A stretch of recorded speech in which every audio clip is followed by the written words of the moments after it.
एक बंद बंगला, एक ऐसा गुप्त कमरा जहां परिंदा भी पर नहीं मार सकता था।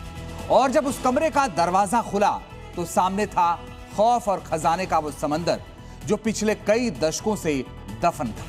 5 करोड़ से ज्यादा का कैश, लाखों का सोना और ऐसे हथियारों का जखीरा जो किसी छोटी मोटी फौज को तबाह कर दे। यह खजाना किसी आम बिजनेसमैन का नहीं बल्कि 90 के दशक में खौफ का दूसरा नाम रहे पूर्व यूनियन लीडर और डॉन बाबा फरजान का है। महाराष्ट्र के इस गुप्त लोक की पूरी इनसाइड स्टोरी देखिए हमारी इस खास रिपोर्ट।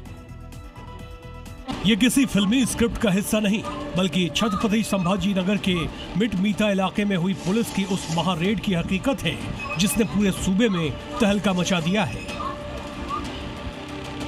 पुलिस को एक बेहद पुख्ता और गुप्त सूचना मिली थी।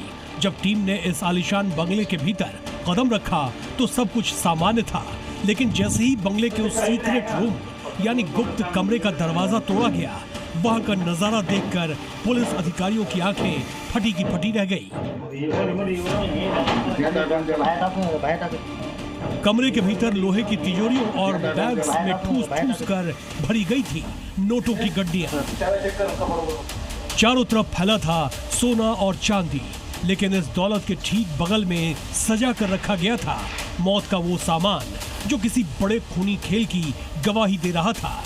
पुलिस की इस रेड में डॉन बाबा फरजान के बंगले से खौफ और खजाने का पूरा समंदर निकला है। इस सीक्रेट रूम से सबसे पहले 5 करोड़ 26 लाख रुपए से ज्यादा का भारी भरकम कैश बरामद हुआ। इसके साथ ही 21 लाख रुपए की कीमत का 151 ग्राम सोना और करीब 8 लाख रुपए मूल्य की 3 किलो 900 ग्राम से ज्यादा चांदी जब्त की गई। लेकिन सबसे ज्यादा चौंकाने वाला था हथियारों का जखीरा, जिसमें एक रिवॉल्वर, 2 पिस्तौल, 4 आधुनिक राइफल और 4 मैगजीन के साथ 632 राउंड जिंदा कारतूस मिले। इतना ही नहीं, कमरे से 25 बेहद धारदार हथियार भी जब्त किए गए हैं, जिनमें तलवार, खुखरी और मिलिट्री चाकू शामिल है। जब पुलिस ने इस बंगले के मालिक के इतिहास के पन्ने पलटे तो सामने आया एक ऐसा नाम जिससे 90 के दशक में पूरा शहर कांपता था।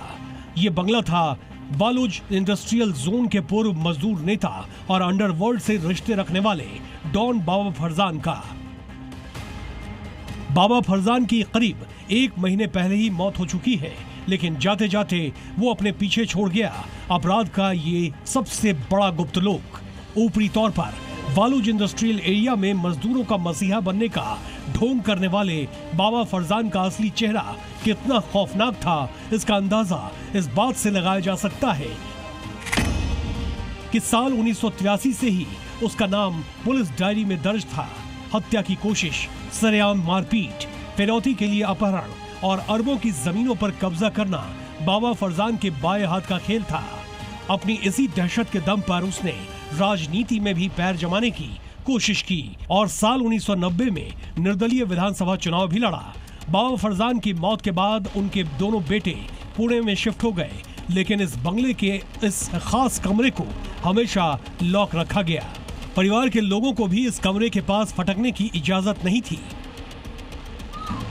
क्योंकि इसके भीतर बंद था बाबा फरजान के गुनाहों का काला साम्राज्य। डॉन बाबा फरजान भले ही मिट्टी में मिल चुका हो, लेकिन उसके घर से निकले इस 5 करोड़ से ज्यादा के कैश और हथियारों के जखीरे ने कई बड़े राजदारों की नींद उड़ा दी है।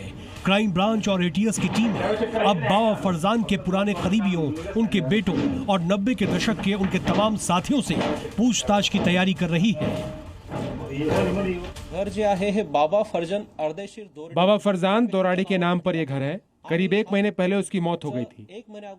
फिलहाल उसकी दूसरी पत्नी शीला साल्वे यहाँ रहती हैं। इस संपत्ति की जब्ती संबंधी प्रक्रिया पूरी कर जमा कर दी गई है। बाबा फरजान के खिलाफ 4 मामले दर्ज थे। वर्ष 1980 से 1990 के दौरान वह कामगार यूनियन का अध्यक्ष रहा था।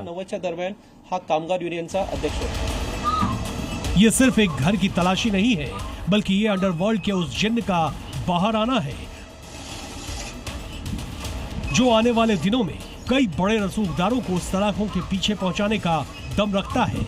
अब देखना होगा एटीएस की इस बड़ी जांच में इस गुप्त लोक के कौन कौन से किरदार और खौफनाक चेहरे बेनकाब होते हैं। विशाल करोले, छत्रपति संभाजीनगर, जी मीडिया।